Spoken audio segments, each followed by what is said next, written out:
할렐루야. 우리 앞뒤 옆 사람과 이렇게 인사하겠습니다. 오늘도 은혜로 승리합시다. 오늘도 은혜로 승리합시다. 아멘. 오늘은 사무엘하 12장 1절에서 14절 말씀을 통해 위대한 인간이라는 제목으로 하나님 말씀을 전하겠습니다. 오늘 본문은 하나님께서 다윗에게 나단 선지자를 통해서 다윗의 죄를 책망하는 장면입니다. 나단 선지자는 다윗의 죄를 고발하기 위해서 부자와 가난한 자 이야기를 비유로 들려줍니다. 이 말을 들은 다윗은 맹세하면서 그 부자를 죽여야 된다라고 말하죠. 그러자 나단이 바로 그 부자가 다윗이라고 말하면서 여호와의 심판을 다윗에게 전했습니다. 이로써 다윗 가족 안에 발생할 이 분쟁의 근거가 바로 이 바세바 사건으로부터 왔다는 것을 우리에게 알려주는데요. 우리 오늘 이 말씀을 통해서 죄의 결과가 어떻게 돌아오고 그 앞에서 다윗의 반응은 어떠했는지를 함께 살펴보면서 우리를 향한 하나님의 계획과 뜻을 발견할 수 있기를 주님의 이름으로 축원합니다. 아멘. 오늘 본문 1절에서 4절 말씀 우리 같이 한번 읽겠습니다. 시작. 여호와께서 나단을 다윗에게 보내시니 그가 다윗에게 가서 그에게 이르되 한 성읍에 두 사람이 있는데 한 사람은 부하고 한 사람은 가난하니 그 부한 사람은 양과 소가 심이 많으나 가난한 사람은 아무것도 없고 자기가 사서 기르는 작은 암양 새끼 한 마리뿐이라. 그 암양 새끼는 그와 그의 자식과 함께 자라며 그가 먹는 것을 먹으며 그의 잔으로 마시며 그의 품에 누움으로 그에게는 딸처럼 되었거늘 어떤 행인이 그 부자에게 오매 부자가 자기에게 온 행인을 위하여 자기의 양과 소를 아껴 잡지 아니하고 가난한 사람의 양 새끼를 빼앗아다가 자기에게 온 사람을 위하여 잡았나이다 하니. 아멘. 다윗의 행위를 모두 지켜보고 계셨던 하나님께서 다윗에게 나단 선지자를 보내는 장면입니다. 나단은 부자와 가난한 자 이야기를 다윗에게 들려줘요. 부자에게는 양과 소가 매우 많았고 가난한 자에게는 어린 암양 새끼 한 마리뿐이었다고 말합니다. 그런데 가난한 자는 자기에게 먹을 것이 충분하지 않음에도 불구하고 이 어린 암양을 위해서 자기의 먹을 것을 나누어주며 함께 먹고 자라며 그렇게 키웠다라고 말합니다. 마치 딸처럼 자기 품속에 품고 키웠던 거죠. 그런데 여기서 이 가난한 자라고 표현하는 히브리어 라쉬란 단어를 사용하는데 이 단어는 다윗이 사울에게 쫓길 때 자기가 내가 마치 가난한 자다라고 말하면서 사용했던 그런 단어였어요. 그러니까 다윗은 원래 이 부자 사울에게 쫓겼던 가난한 자였는데 이제는 가난한 자를 착취하는 사람이 되었다라고 나단 선지자가 역설적으로 그렇게 다윗을 책망하는 것입니다. 그리고 부자에게 찾아온 사람을 세 가지 방식으로 다르게 부르는데 4절에 보면은 첫째 어떤 행인이라고 부릅니다. 헬레크란 단어를 사용하는데 지나가는 사람을 뜻해요. 또 둘째로는 자기에게 온 행인이라고 또 말해요. 근데 여기서는 오레 아흐란 단어로 여행자, 방랑자란 뜻하는 단어를 사용합니다. 세 번째로는 자기에게 온 사람이라고 말합니다. 계속해서 비슷한 말인데 다른 단어를 사용해요. 행인, 지나가는 사람, 여행자, 방랑자, 자기에게 온 사람 모두 비슷한 의미예요. 그런데 어떤 공통점이 있죠? 자기에게 찾아오긴 했지만은 사실 그렇게 중요한 사람은 아니라는 거예요. 특별히 뭔가 약속하고 찾아온 손님이 아니라 그냥 지나간 사람, 그냥 뭐 특별한 일이 없이 그냥 방문했던 사람. 그런데 그런 사람을 단어를 바꾸어가면서 세 번씩이나 강조해서 표현하는 것입니다. 왜 그랬을까요? 그만큼 부자가 별로 중요하지 않은 사람에게 집중하고 있다는 것을 말하는 것입니다. 자기가 인정 많은 사람처럼 보이기 위해서 오히려 자기에게 중요한 이웃인 가난한 사람의 어린 양을 빼앗아 별로 중요하지 않은 그런 행인, 그 손님을 대접하고 있다라고 고발하고 있는 것입니다. 하나님은 나단 선지자를 통해 죄를 깨닫지 못하는 다윗에게 말씀하십니다. 약한 자를 자기 마음대로 죽이기도 하고 살리기도 할 수 있다라고 착각하고 있는 이 다윗에게 깨닫게 하시는 거죠. 다윗을 살리신 분이 누구신지, 다윗을 왕위에 오르게 하신 분이 누구신지 말씀만 하면은 언제든지 다윗의 왕위도 다윗의 생명도 끊을 수 있는 분이 누구이신지 따로 계시다는 것을 하나님은 지금 말씀하고 계시는 것입니다. 하나님은 다윗의 모든 것을 다 알고 계셨어요. 그리고 그를 여전히 기다리고 계셨습니다. 하나님은 오늘도 우리에게 이와 같이 말씀하십니다. 내가 너를 안다. 내가 너와 지금도 함께 하고 있다. 그리고 내가 너를 기다린다. 우리가 그 음성을 들을 때 우리의 영혼이 살 수 있는 것입니다.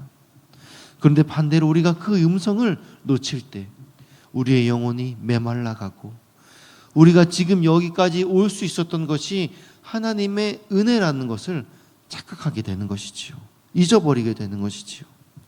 우리 5절에서 6절 같이 읽겠습니다. 시작.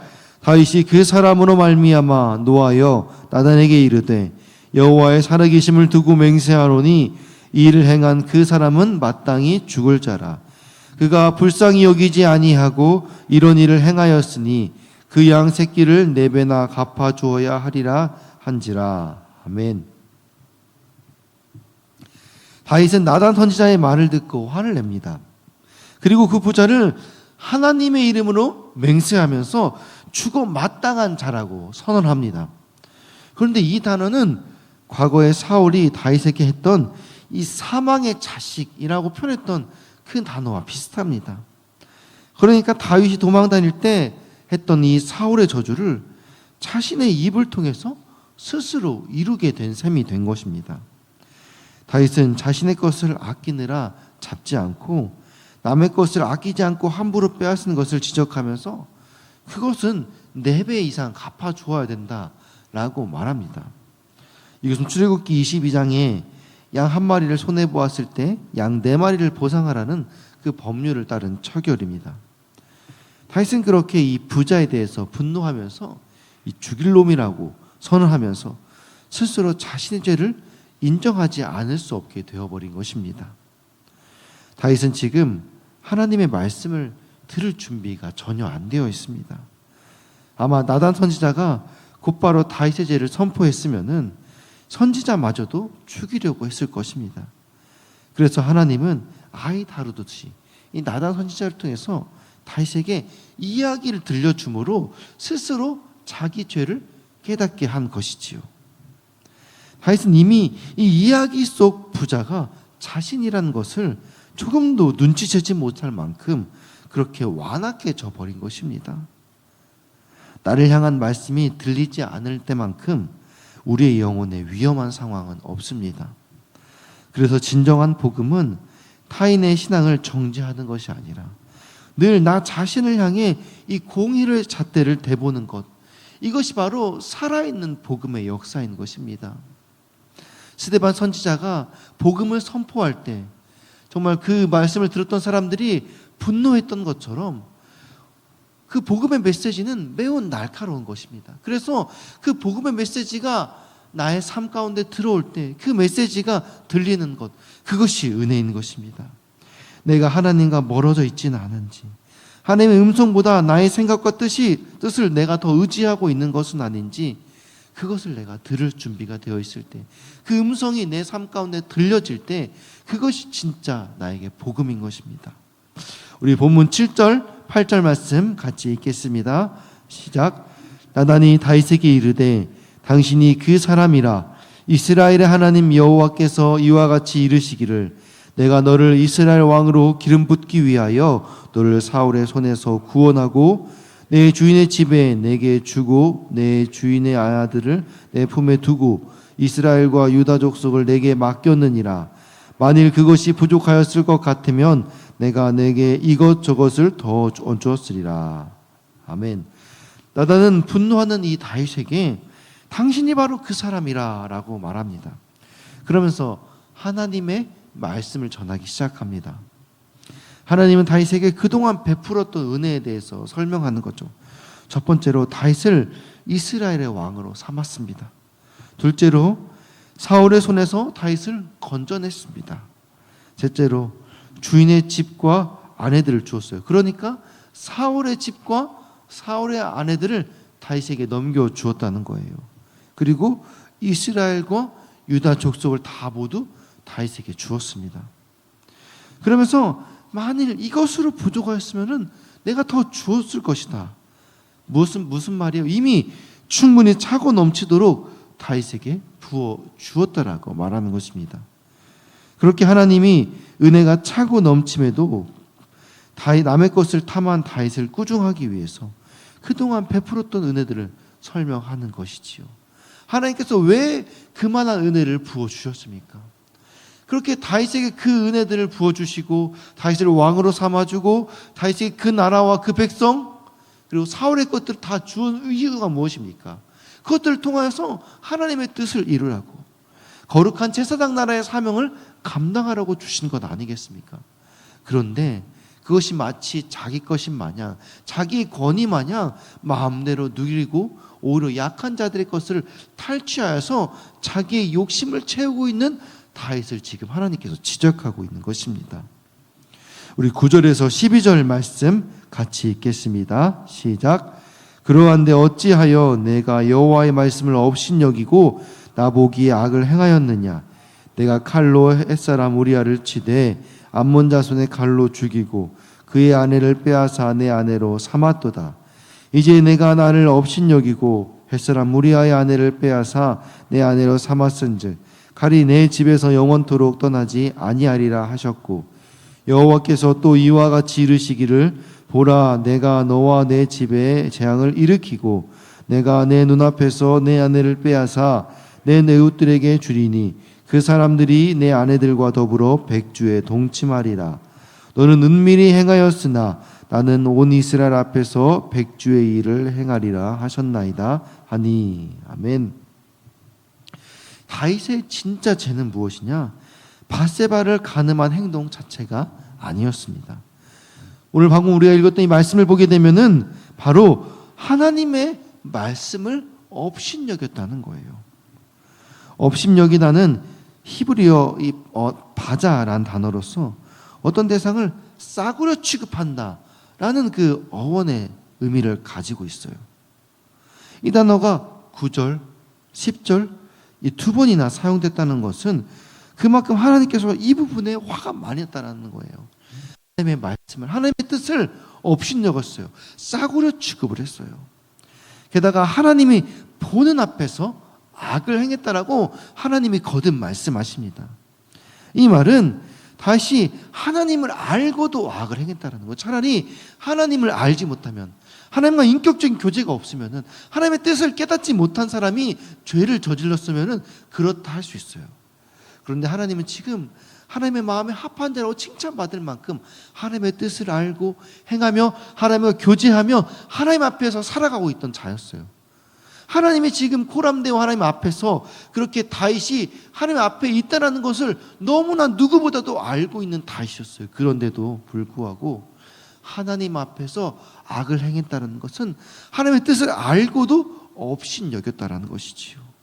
이것이 하나님 마음을 상하게 한 것입니다. 그 죄의 대가로 영원토록 칼의 재앙이 다윗의 일생을 넘어 다윗의 집, 즉 다윗 왕조에 계속될 것을 말씀하십니다. 하나님은 이 일을 모든 사람들이 볼 수 있도록 공개적인 심판으로 돌아올 것이다 라고 말씀하십니다. 11절에 내 눈앞에서 내 아내를 빼앗아 내 이웃들에게 주리니, 또 하반절에 백주에 동침하리라, 12절에 백주에 이 일을 행하리라. 하나님께서는 이웃들에게 백주 대낮에 모든 사람들이 보도록 하나님께서 공개 처형을 하실 거라고 말씀하시는 겁니다. 다윗은 비록 은밀하게 범죄하였지만 그 죄의 대가는 모든 사람들이 볼 수 있도록 공개적으로 이루어졌습니다. 하나님은 다윗이 죄의 대가를 치르는 과정을 통해서 그의 왕권도 백성도 모두 하나님의 것임을 깨닫게 하셨습니다. 하나님의 말씀을 업신여기는 순간 그는 아무것도 아닌 것이 되었습니다. 왕의 자리는 무의미해지고 그가 할 수 있는 것은 하나도 없다는 것을 깨닫게 된 것이지요. 우리도 마찬가지입니다. 하나님이 동행하시지 않는 인생은 아무것도 아닙니다. 그래서 우리 삶에 하나님을 업신여기지 말고 모든 문제 가운데 하나님의 간섭하심을 기대하며 하나님이 내 삶의 주인 되어지도록 삶의 자리를 내어드려야 합니다. 그때 우리의 삶도 제자리를 찾고 온전한 예배자로 우리가 세워질 수 있음을 기억하시길 바랍니다. 완벽한 사람은 존재하지 않습니다. 성경에서 말하는 온전한 사람이란 자신의 약함을 인정할 줄 아는 사람입니다. 그리고 자신의 실수를 깨달았을 때 돌이킬 줄 아는 사람. 다윗은 그런 의미에서 회개할 줄 아는 그런 위대한 사람이었습니다. 비록 다윗은 욕망에 눈이 멀어 우정과 명예를 헌신짝처럼 내던졌지만 하나님이 보낸 선지자를 통해 하나님이 내미신 그 용서의 손을 붙잡았습니다. 다윗은 나단의 비유를 하나님의 말씀으로 받아들였어요. 비유는 들을 게 없는 자는 깨닫지 못합니다. 다윗은 하나님의 말씀을 들었고 나단을 통해 하나님의 징벌을 묵묵히 인정했습니다. 하나님의 심판에 대해 부정하지도 가혹하다고 항의하지도 않았습니다. 다윗의 위대함이 바로 여기에 있는 것입니다. 그가 완전했기 때문에 하나님이 사용하신 것이 아니라 잘못을 인정할 줄 알았기 때문에 하나님 마음에 합한 자였던 것입니다. 우리도 오늘 본문의 다윗처럼 우리의 연약함이 드러날 때마다 곧바로 회개하고 하나님의 용서의 손을 굳게 붙잡고 하나님과 함께 동행하는 귀하고 복된 성도님들이 다 될 수 있기를 주님의 이름으로 축원합니다. 아멘. 우리가 이 시간 들은 말씀 기억하며 함께 기도하기 원합니다. 시간같이 기도하실 때 하나님의 말씀을 업신여기지 않고 매 순간 하나님의 음성에 귀 기울이며 순종하는 삶을 살게 하여 주시옵소서. 우리의 연약함과 실수를 인정하고 즉시 회개하여 하나님의 용서하심을 경험하며 동행하는 삶을 살게 하여 주시옵소서. 우리 특별히 기도하실 때 오늘부터 청년부 새봄수련회가 시작됩니다. 청년들이 예수님을 인격적으로 만나는 시간 되어지도록 서로 사랑 안에 하나 되어 하나님의 교회를 온전히 이루는 이룸 청년부가 되어지도록 특별히 또 좋은 날씨 환경을 허락하여 주셔서 또 프로그램 및 모든 일정들이 하나님께서 주관하여 주시도록 부족한 재정의 은혜 가운데 풍성히 채워지도록 특별히 또 둔촌도 성전부지 그린벨트를 하나님의 때 하나님의 방법으로 열어 주시옵소서. 올림픽파크 보레온 아파트 12,032세대 4만 명의 영혼을 구원하는 일에 우리 교회를 사용하여 주시옵소서. 우리 교회 몸과 마음으로 고통받는 성도님들 치유하여 주시옵소서. 우리 각자의 기도 제목을 위하여서 사랑하는 주님 이름 세 번 부르고 같이 기도하며 나아가겠습니다. 주여 주여